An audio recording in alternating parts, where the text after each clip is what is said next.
Mainit ang usap-usapan ngayon sa mundo ng politika ang kagustuhan ni dating Pangulong Rodrigo Roa Duterte na humiwalay sa Pilipinas ang isla ng Mindanao. Ang Mindanao ang pangalawang pinakamalaking isla ng Pilipinas at halos 1/3, isang katlo, ng lupain ng Mindanao ay malalim na nakatuon sa agrikultura. Dahil sa mayamang likas na yaman, ang Mindanao ay tinawag na Land of Promise ng bansa.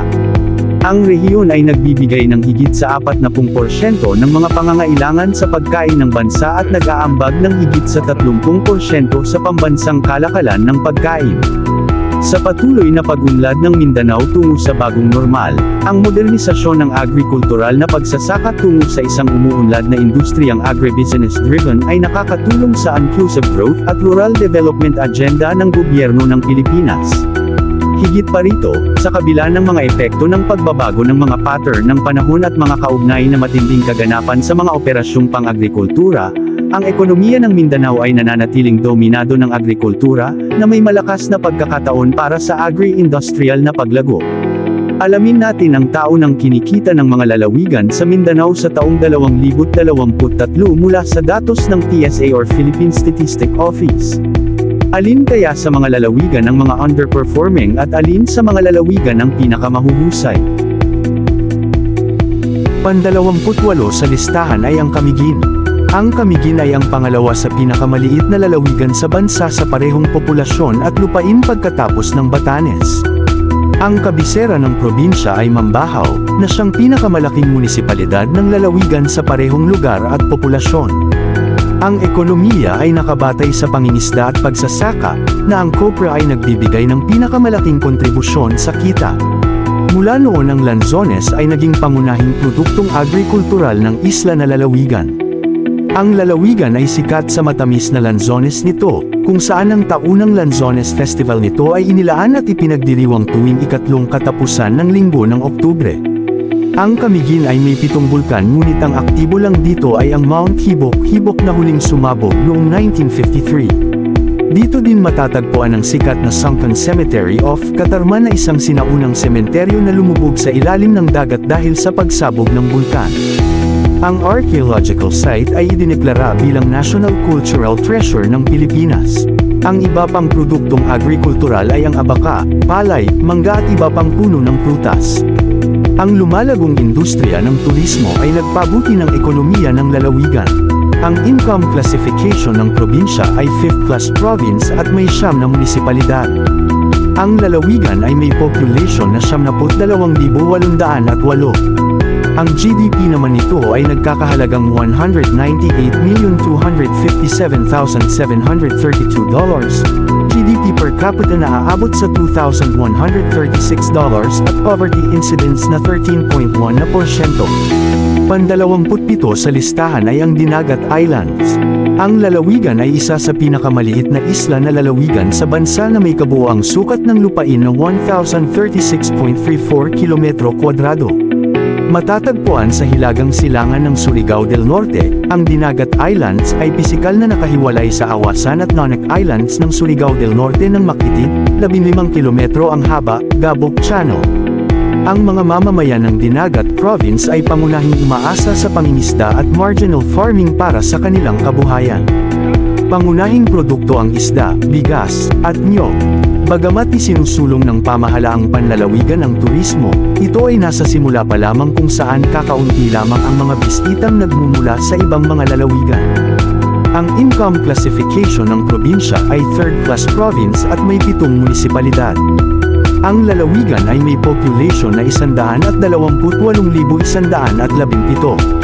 Ang GDP naman nito ay nagkakahalagang $214,221,071. GDP per capita na aabot sa $1,672 at poverty incidence na 26.1%. Pang-26 sa listahan ay ang Tawi-Tawi. Ang Tawi-Tawi ay ang pinakatimog na lalawigan ng bansa, na nagbabahagi ng mga hangganan ng dagat sa estado ng Sabah ng Malaysia at lalawigan ng Hilagang Kalimantan ng Indonesia, parehong nasa isla ng Borneo sa kanluran. Sa Hilagang Silangan ay matatagpuan ang lalawigan ng Sulu. Saklaw din ng Tawi-Tawi ang ilang isla sa dagat Sulu sa Hilagang Kanluran, Cagayan de Tawi-Tawi Island at Turtle Islands, 20 kilometro lang ang layo mula sa Sabah. Ang agrikultura, pangingisda, at agar-agar, seaweeds, na pagsasaka ang pangunahing pinagmumulan ng kabuhayan ng mga mamamayan ng Tawi-Tawi, kung saan marami ang nakikibahagi sa negosyong barter trade. Ang copra ay ang nangungunang produktong pang-agrikultura, na sinusundan ng mga pananim na ugat, prutas, at gulay. Ang income classification ng probinsya ay 4th class province at may 11 na munisipalidad. Ang lalawigan ay may population na 444,276. Ang GDP naman nito ay nagkakahalagang $442,506,232. GDP per capita na aabot sa $1,005 at poverty incidence na 28.1%. Pang-25 sa listahan ay ang Basilan. Ang Basilan ay isang islang lalawigan ng Pilipinas na pangunahing matatagpuan sa Bangsamoro Autonomous Region. Ang agrikultura ang pangunahing pinagkukunan ng kabuhayan sa ekonomiya. Kabilang sa mga pangunahing produkto ng Basilan ang niyog, pangunahing copra, goma, kape, black pepper, at African palm oil. Ang iba pang pananim ay palay, mais, kakao at kamoteng kahoy. Ang Sulu at Celebes Seas ay nagbibigay ng mga isda tulad ng tuna, mackerel, at sardinas. Karamihan sa mga ito ay pinoproseso sa mga pabrika ng kanin sa kalapit na lungsod ng Zamboanga, General Santos at Navotas. Magkakaroon ng City Mall sa probinsya na tinatayo sa Barangay Menzi, lungsod ng Isabela. Ang income classification ng probinsya ay 3rd class province na may 2 component cities. Ito ay ang mga Isabela, Lamitan at may 11 na munisipalidad. Ang lalawigan ay may population na 556,586.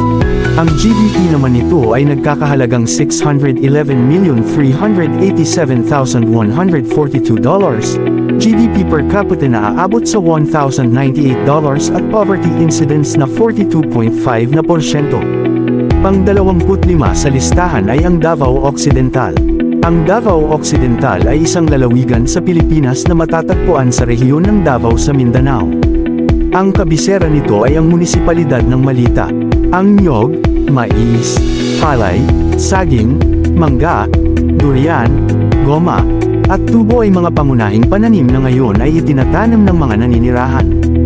Ang lalawigan ay may mga plantasyon, mangga, saging, pinya, asparagus, mga bakahan ng baka, at mga komersyal na palaisdaan na tumatakbo sa lugar, na ang ilan sa mga ito ay umiral noon pang 40 taon. Ang income classification ng probinsya ay 2nd class province at may 7 munisipalidad. Ang lalawigan ay may population na 558,946. Ang GDP naman nito ay nagkakahalagang $856,459,053 at may GDP per capita na $1,532 at poverty incidence na 33.5%. Pang-24 sa listahan ay ang Davao Oriental. Ang Davao Oriental ay isang lalawigan sa Pilipinas na matatagpuan sa rehiyon ng Davao sa Mindanao at ang kabisera nito ay ang lungsod ng Mati. Ang Davao Oriental ay ang nangungunang tagagawa ng niyog at copra, pinatuyong karne ng niyog, sa Pilipinas. Ito rin ay isang pangunahing producer ng abaka, at nagluluwas ng crudo at mga copra pellets. Ang Mati ay isang kilalang lungsod sa Davao Oriental para sa maganda at crystal clear na mga beach nito.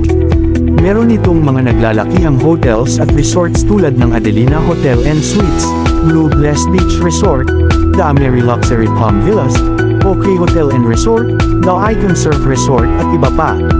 Meron din mga banking institution tulad ng BDO, Land Bank, Development Bank of the Philippines at Philippine National Bank. May mga malls din tulad ng KTC Mall, Gaisano Grand Mati at Air Supermall.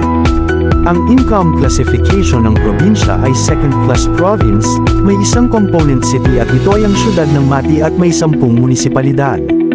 Ang lalawigan ay may population na 576,343. Ang GDP naman nito ay nagkakahalagang $990,141,160. GDP per capita na aabot sa $1,717 at poverty incidence na 21.8%. Pang-23 sa listahan ay ang Zamboanga Sibugay. Ang Zamboanga Sibugay ay isang lalawigan sa Pilipinas na matatagpuan sa rehiyon ng Tangway ng Zamboanga sa Mindanao at ang kabisera naman nito ay Ipil. Ang mga nangungunang industriya ay nasa mga lugar ng semi-processed na goma, paghiling ng bigas at mais, ordinaryong pagpoproseso ng pagkain, paggawa ng mga kasangkapang gawa sa kahoy at rattan, pagpoproseso ng pinatuyong isda at pusit, at pagpoproseso ng pagkain na gawa sa bahay. Kasama sa mga bagong industriya ang mga konkretong produkto, kasuotan, paggawaan ng wax at kandila, paggawa ng apog, at iba pang industriya ng bahay at kubo.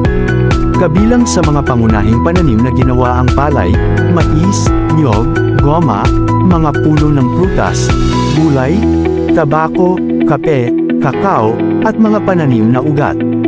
Ang pagmimina ng coal sa malaki at maliit na sukat at mahalagang pagmimina ng metal sa small scale na kategorya ay naruroon din sa ilang lugar sa lalawigan.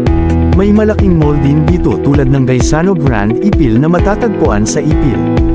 Ang income classification ng probinsya ay second class province at may 5 munisipalidad. Ang lalawigan ay may population na 669,840. Ang GDP naman nito ay nagkakahalagang $1,078,450,125. GDP per capita na aabot sa $1,610 at poverty incidence na 26%. Pang-22 sa listahan ay ang Surigao del Sur. Ang Surigao del Sur ay isang lalawigan sa Pilipinas na matatagpuan sa rehiyon ng Caraga sa Mindanao at ang kabisera nito ay ang lungsod ng Tandag. Ang Surigao del Sur ay isa sa mga supplier ng bigas, saging at iba pang tropikal na prutas. Ang tanso, chromite at pilak ay matatagpuan din dito. Sagana ang dagat at aquaculture sa lalawigan. Ang Surigao del Sur ay pinagkalooban ng mga metal na mineral tulad ng tanso, ginto, chromite, cobalt, nickel at lead zinc, gayon din ang non-metallic, limestone, coal at feldspar, clay diatomita, bentomita at coarse, fine aggregates. May mall din dito na makikita sa syudad ng Tandag tulad ng Gaisano Capital Tandag. Ang income classification ng probinsya ay first class province, may 2 component cities tulad ng Bislig at Tandag at may 17 munisipalidad. Ang lalawigan ay may population na 642,255. Ang GDP naman nito ay nagkakahalagang $1,128,355,571. GDP per capita na aabot sa $1,610 at poverty incidence na 24%. Pang-21 sa listahan ay ang lalawigan ng Sultan Kudarat. Ang Sultan Kudarat ay isang lalawigan sa Pilipinas na matatagpuan sa rehiyon ng Socsargen sa Mindanao. Ang kabisera nito ay Isulan at ang sentro ng komersyo ay Tacurong. Pang-agrikultura ang ekonomiya ng Sultan Kudarat. Ang mga nangungunang pananim na ginawa sa lalawigan ay palay, mais, niyog, kape, saging, mangga, durian at African palm. Ang lalawigan ay may sariling kakayahan sa mga pananim ng manok, baboy at ugat, at isa sa kakaunting producer ng Irish na patatas sa Pilipinas.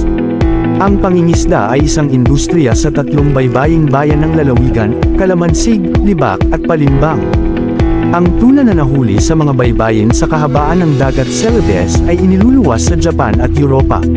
May mga malalaking pamilihan din dito tulad ng City Mall Isulan, Kimsan Plaza, Isulan Central Plaza Primark Center at planong itayo na Gaisano Grand Tacurong. Ang income classification ng probinsya ay first class province, may 1 component city at ito ay ang syudad ng Tacurong at may 11 munisipalidad. Ang lalawigan ay may population na 854,052. Ang GDP naman nito ay nagkakahalagang $1,276,984,267. GDP per capita na aabot sa $1,495 at poverty incidence na 23.8%. Pang-20 sa listahan ay ang lalawigan ng Lanao del Sur. Ang Lanao del Sur ay isang lalawigan sa Pilipinas na matatagpuan sa Bangsamoro Autonomous Region in Muslim Mindanao, BARMM. Ang kabisera ay ang lungsod ng Marawi. Kilalang producer ang lalawigan ng palay, mais, niyog, tubo, saging at kamoteng kahoy. Bukod dito, dumarami rin ang inventaryo ng mga alagang hayop sa lalawigan tulad ng kalabaw, baka, kambing, itik at manok. Kasama sa iba pang aktibidad sa ekonomiya ang mga industriya ng kubo, na kinabibilangan ng mga crafts na gawa sa rattan at iba pang uri ng kahoy. Ang income classification ng probinsya ay first class province, may isang component city at ito ay ang syudad ng Marawi at may 39 na munisipalidad. Ang lalawigan ay may population na 1,195,518. Ang GDP naman nito ay nagkakahalagang $1,282,022,285. GDP per capita na aabot sa $1,072 at poverty incidence na 7.1%. Pang-19 sa listahan ay ang Agusan del Sur. Ang Agusan del Sur ay isang lalawigan sa rehiyon ng Caraga. Ang kabisera nito ay ang munisipalidad ng Prosperidad. Ang ekonomiya ng lalawigan ay lubos na umaasa sa agrikultura, kagubatan, at pagmimina. Kabilang sa mga pangunahing produktong agrikultural ang bigas, mais, niyog, at saging. Ang troso at kawayan ay mahalagang yamang kagubatan, habang ang ginto, tanso, at nikel ay ang mga pangunahing deposito ng mineral. Ang Agusan del Sur ay isang sikat na destinasyon para sa mga turista dahil sa mga likas na atraksyon nito, lalo na ang Agusan Marsh Wildlife Sanctuary. Ang pangunahing pamilihan dito ay ang Daisano Grand Marketplace Bayugan na matatagpuan sa syudad ng Bayugan. Ang income classification ng probinsya ay first class province, may isang component city at ito ay ang syudad ng Bayugan at may 13 na munisipalidad. Ang lalawigan ay may population na 739,637. Ang GDP naman nito ay nagkakahalagang $1,325,339,357. GDP per capita na aabot sa $1,792 at poverty incidence na 33.4%. Ano masasabi niyo sa mga performance ng bawat lalawigan sa isla ng Mindanao?